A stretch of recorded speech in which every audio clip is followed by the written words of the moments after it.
Okay, you guys, now we are going to dig into where you truly live in this book, and that is your week at a glance section. There's so much incredible content, and every teeny tiny piece of this is imperative, but I really want to dig into how you can use it to your advantage. So we talked a little bit when we talked about reverse engineering your goals. We talked about the importance of having yearly goals, monthly goals, and weekly goals, and why that is. If you haven't watched that video, because I kind of was thinking like, oh, I should have saved that for this video. But if you haven't watched that video, go back and listen to it, because a weekly goal, when you take the yearly goal, you divide it into months and you reverse engineer that, but then you take your month and you reverse engineer that into what does that mean I need to accomplish every single week in my business. And that is truly what you're going to be focused on. Every Monday morning, you're going to look and go, okay, these are the goals for the week. This is what I need to accomplish. These are the business activities I need to do in order to accomplish that goal.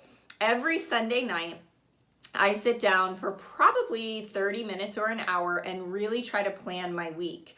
I think about the most important meetings and events, so they're written down. I think about those weekly goals, and then I put in my Win the Week tracker, the things that I need to do every day to have success and to hit those goals. So they're going to be different for everyone. So a lot of times people are looking at this and they're like, well, why is it blank? Because everyone's life is different. Everyone's goals are different. We shouldn't be tracking the exact same things depending on where you are in the business. One thing that is imperative and non-negotiable is reading your vision every single morning and looking at what your goals are. And then your book of wins or your book of proof, which is in the back of this planner. Those are, honest to God, like the cornerstones of my day and the cornerstones of what make me feel good and have success in my life. So non-negotiable. I don't care who you are. Those things are going to change your life in an extraordinary way. So I still track those things every single day.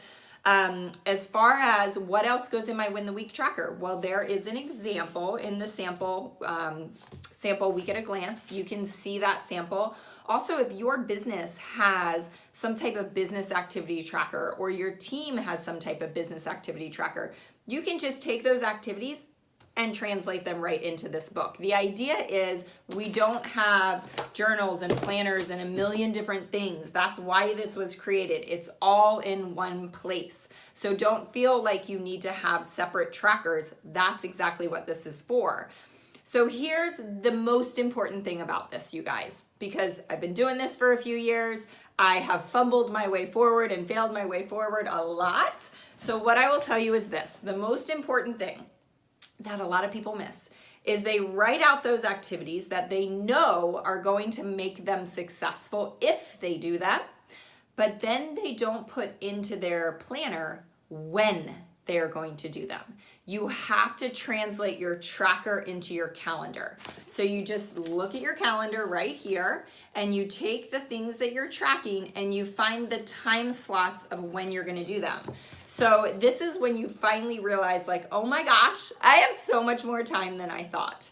One of the things on my tracker is always to check in with my leaders. And I kept finding I kept dropping the ball on it and it kept just falling by the wayside week after week after week. And I really had to look at that and say, where can I find the time in my day to check in with my leaders? And so what I started to do was to call one of my leaders on the drive home after I dropped my kids off at school.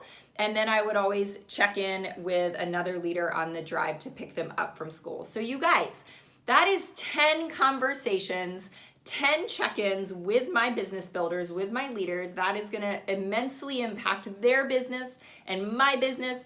And all I had to do was realize, oh my gosh, I've got a 15-minute drive in both directions when I drop and pick up the kids from school. You have more time than you think. You're just not using it to the best of your ability. So what mine looks like is, I take a power hour and I look at, okay, when on Monday, Tuesday, Wednesday, Thursday, and Friday, am I actually going to sit down and carve out the time to do that power hour? Where am I going to time block that hour so that it actually happens? And then what are the other things on there? A lot of things are mine are like craft my social media posts, check into my back office. check in with my groups. All of those things are blocked off in time blocks in my calendar.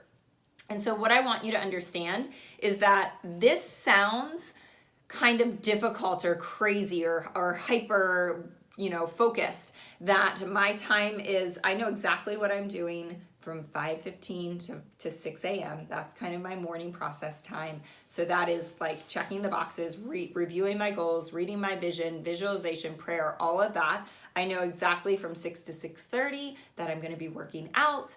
I know that from 7 to 8, I am totally with my children and 100% present. Business is turned off. As soon as I get home, I know what I'm doing, obviously, on the drive home. I know what I'm doing when I walk in the door from 8:15 to 9:30. So I usually slot my power hours from 9:30 to 10:30. So from 8:15 to 9:30, what do I need to get done? How can I use that hour and 15 minutes to the best of my ability? And so I craft my social media, I check into my back office, I check into my challenge group. So I have a list of checking all the important things off versus walking in the door at 8:15 in the morning, making a cup of coffee, and just wasting an hour and a half of not really moving my business forward by scrolling social media or just being unintentional with my time. So my power hour wraps up at 10:30. What is happening between 10:30 and 11? What is happening from 11 to 12? What is happening from 12 to 1? Now, I have the luxury of working my business full time. Not everybody has that. So this is why this is so much more important. Take that power hour and divide it into 3 20-minute segments and dial in when those 20-minute segments are. Dial in when you're checking into your challenge group, because here's an example of why this is so impactful. When I am focused on my power hour, I am not returning any messages. I am not responding to a text message. I am not responding to an email. I am not responding to any Instagram or Facebook messages because I have time slotted to do that. So I'm completely present to the business activity at hand. I'm completely relaxed and in the zone. And I am not being interrupted constantly by things that would normally interrupt me because I've got a time block slotted for returning messages. So that is truly one of the biggest secrets to success, is just focusing your time. And by doing that 30 minutes, 45 minutes on a Sunday night, or every morning I kind of look at my day or the night before, the next day is so just streamlined and not stressful, and I'm not losing my mind versus the way that I used to live.